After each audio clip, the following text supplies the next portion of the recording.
Dr. Suzuki, welcome. We are looking forward to your keynote presentation on Fukushima 10 years later. Thank you very much for inviting me to this important workshop. I really appreciate this opportunity. Let me share my presentation screen.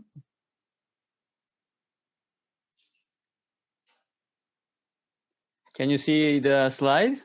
Yes, we can. Okay, let's start the presentation. Okay, my speech is, the title is, Has Japan Learned a Lesson? Fukushima 10 years later. Okay, I like to point out 5 important points to answer this question.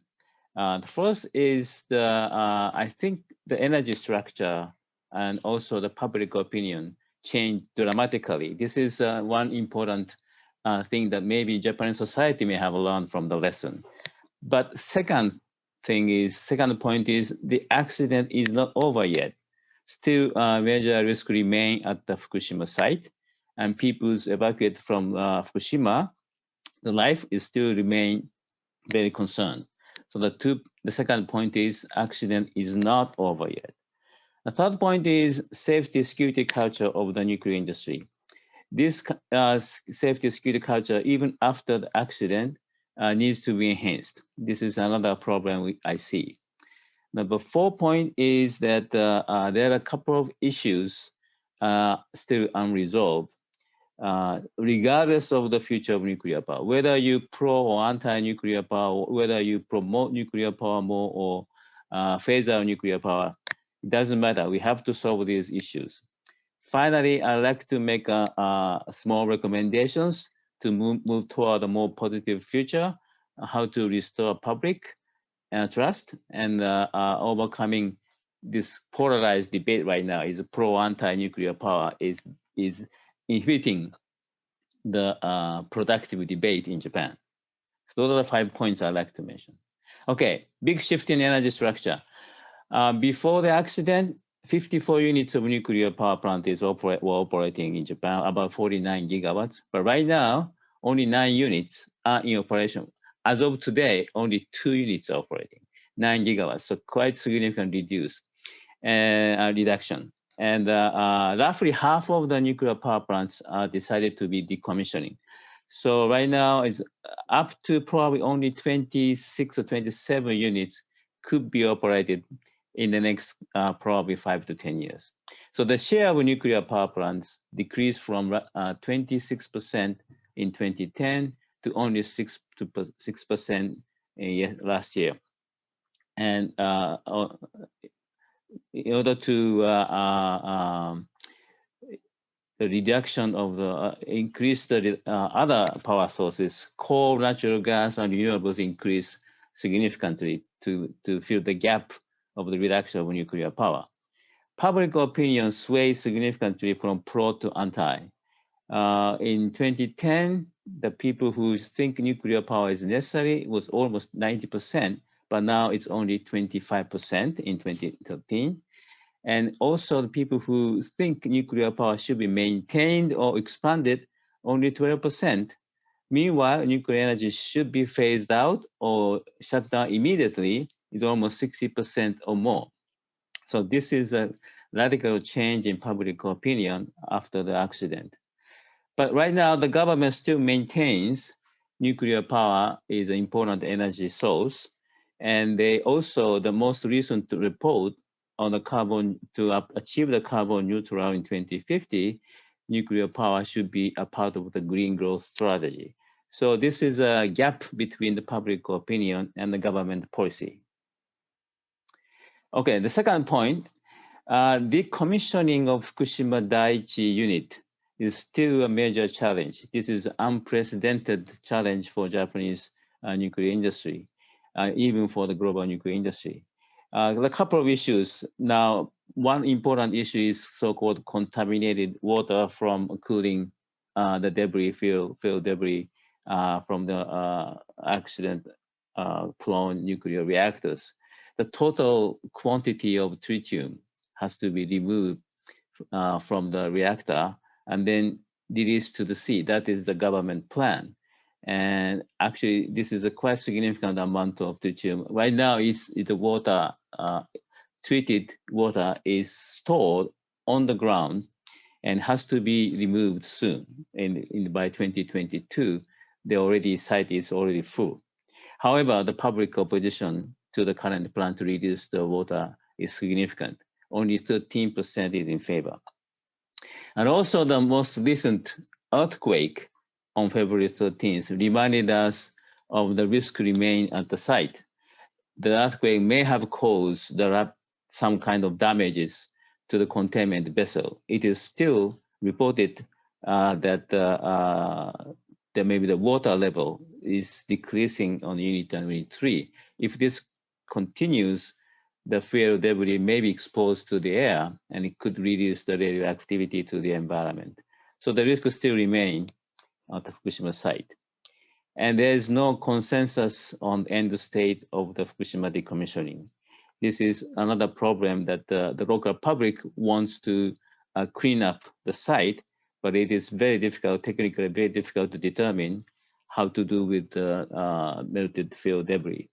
And also all other waste, all other radioactive waste coming from the site and also coming from the decontamination, we still don't know what to do with all this waste. So the decommissioning of Fukushima-Daiichi is a major challenge. And also the economics of the accident is enormous. The total cost, accident cost, the government says it's probably 22 trillion yen, which is $200 billion or so. But one of the estimates, the think tank, said maybe it's much more than 35 to 80 trillion yen, which is 300 to 700 billion yen dollars, because the government estimate does not include the final disposal cost. So if you consider the final disposal cost, the cost could be much higher. So this is another problem for the nuclear industry. Okay, also the people who evacuate from the area, it was once more than 100,000 people evacuated. Right now they are returning to the site, to the town, but as you can see, some of the town only less than 10% people returned. The still red area, this area is difficult to return zone, which is on the average dose rate is 50 millisievert per year. Before the accident, the normal regulatory standard for the average exposure to the public is 1 millisievert per year. So this is much higher. And this green area you can return, but it's still the average dose rate is 20 times higher than the average dose rate which are allowed before the accident. So this is still risky area. So that's why people don't want to return. And also the compensation issue is still a big issue also. The utility have to pay, the TEPCO has to pay $27 billion so far, they are already paid, but many legal cases brought by the people who are against the utilities and also the government. So this is still continuous. Safety security culture needs to be enhanced. There was an incident, for instance, just last year, and it was revealed this February, last month. There was an employee who was not supposed to enter the control room, was illegally allowed to enter. Some of the employee actually changed the ID card. So this is a very significant error by the utility industry. This statement is from the chairman of the Nuclear Regulation Authority.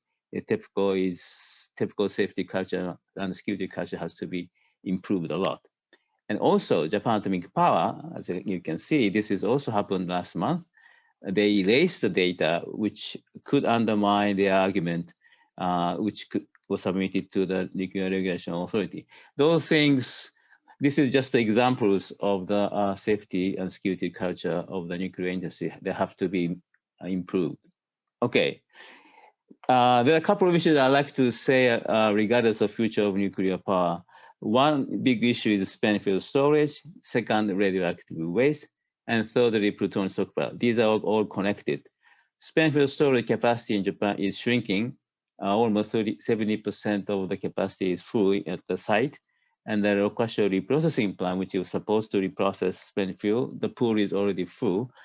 And there was supposed to be interim storage site is ready for accepting a spent fuel, but the local community will not accept the spent fuel until the low-pressure reprocessing plant open. So that it is not usable right now. So this is a problem in Japan. Spent fuel is not considered as a waste, they're considered the energy source. And it is a difficult situation right now for the utilities. And no sites still found for a high level of waste and even for the low level waste from the decommissioning of the plant. And finally, because of the past reprocessing activities, Japan has 45.5 tons of plutonium stockpile, and this has to be reduced. And we don't know how to do it at this moment unless more reactors are operating to burn plutonium. All right, finally, I'd like to make a recommendation for the more positive future. In order to overcome either pro or anti-nuclear debate, I think we have to focus on the issues that need to be resolved regardless of the future of nuclear energy, which I mentioned. And public trust, in order to restore public trust, 3 measures I'd like to recommend. One is, of course, improved transparency and complete disclosure of the information, which is not done yet. And also, the decision-making process has to be changed or improved to incorporate public opinion. And finally, independent oversight organization for policy and technology assessment is needed. That's the recommendation I'd like to make for the positive future of Japan. Thank you very much. Thank you, Dr. Suzuki. Thank you very much. It was an interesting but also a concerning presentation. And I found it concerning to hear that the Fukushima accident is still not over. And there are continuing risks to people and the environment. You also mentioned that the safety culture requires further enhancements and public trust in the operator remains low. As you were the previous vice chair of the Japan Atomic Energy Commission, what cooperation and assistance, in your view, is needed from the IAEA and from other states to speed up the remediation efforts at Fukushima? Well, IAEA has already provided great assistance to us. And particularly, I would say the role of IAEA is important in providing a so-called objective, independent scientific assessment advice to both the government and to the community. IAEA came to review the operation of the decommissioning process, which was very helpful. And also for the radiation risk assessment, IAEA's advice was very useful. The people can trust more IAEA's advice than the government statement. Okay, thank you. So you mentioned this issue of the cooling water, which is accumulating at the site. And also we understand there is an inflow of water through the underground channels. So I was reading a report from the IAEA that there is now approximately 1.37 million cubic meters of radioactively contaminated water stored in outside tanks at Fukushima, and that this storage capacity, as you indicated, would be full by the summer of 2022. Right. And so the government proposed 5 options. The IAEA recommended that 2 of the 5 options were technically feasible. They mentioned vapor release and also discharge into the sea, which is what you mentioned. So they said that both of these are technically feasible. So the question I would like to ask you is, what analyses has TEPCO, the operator of Fukushima, carried out for continuous cooling and reducing the amount of water seeping in, and also ending this injected water cooling at some point, or establishing what is called a closed cooling loop? Well, I think as you said, reducing the amount of cooling water and contaminated water is very, very important. Unfortunately, at this moment, still, you need to maintain a certain level of water, cooling water, to cool the debris right now. So the only way to reduce the contaminated water is to shut down the flowing from the underground and also the rain. And that has been done. And actually the amount of flowing water has been reduced from roughly every day, roughly 400 tons to 150 tons per day. And it should be reduced, the target is should be reduced 100 tons per day by 2025 or so. And that will help to dealing with this contaminated water.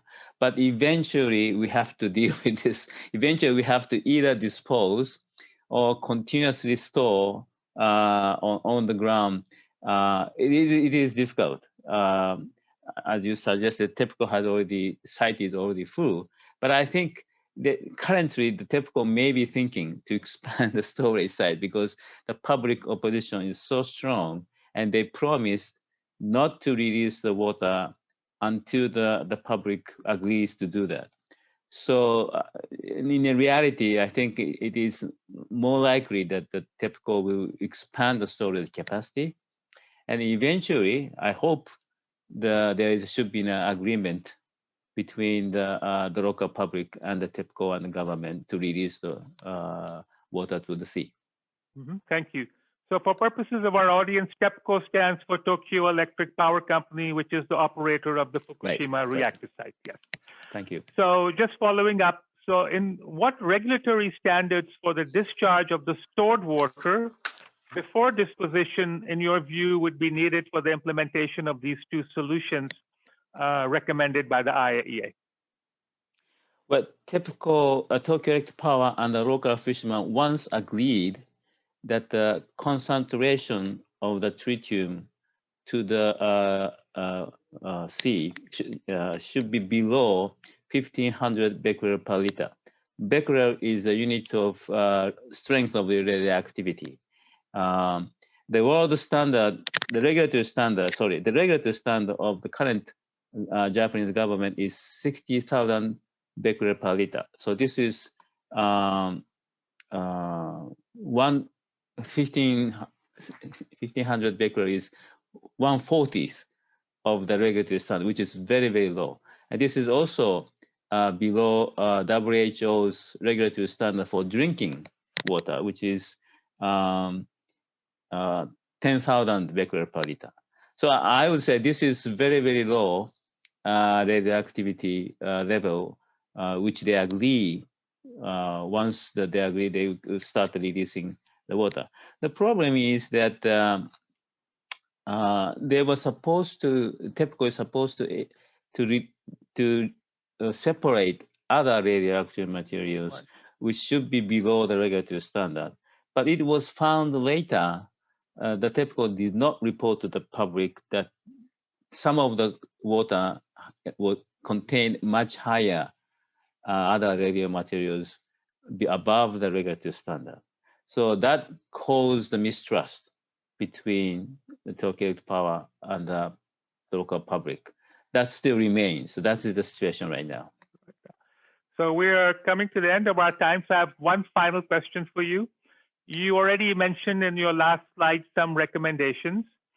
So if you were to summarize, what lessons have been learned from the Fukushima nuclear accident, and what lessons still need to be learned, especially as regard extreme events such as the large earthquake, Tohoku, that took place in 2011, and also the more recent one in February that you mentioned, and station blackout, which means the nuclear power station loses all sources of electric power, and also loss of coolant, which means the reactors are no longer being cooled because of the loss of power. Thank you. Well, thank you very much. I think the one short sentence that I use to learn the lessons learned from the Fukushima accident is think unthinkable, prepare for the worst. And that is easy to say, but it's difficult to do, actually. And even for this contaminated water case, the unthinkable case is that the water treated water could contain much higher radioactivity than they thought have emanated. So this kind of unthinkable practice has not been done much in Japan. Everything moves as planned. That's the Japanese society should work. And that is the problem with the nuclear industry, that they still believe that all the plants can operate as planned. And also, this was just a TEPCO's problem, not our problem. That is the attitude, but other utilities. I think that should change. Finally, I would like to say again that the trust issue is the most important aspects of the lesson we learned from the accident. I think without public trust, we cannot move on to the next phase of the either decommissioning or even promoting a nuclear power. So thank you very much. So thank you very much, Dr. Suzuki, for joining us today from Nagasaki University and sharing your important assessments with us. So I thank you again on behalf of both organizers of this event. Thank you. Thank you for the invitation. Thank you very much.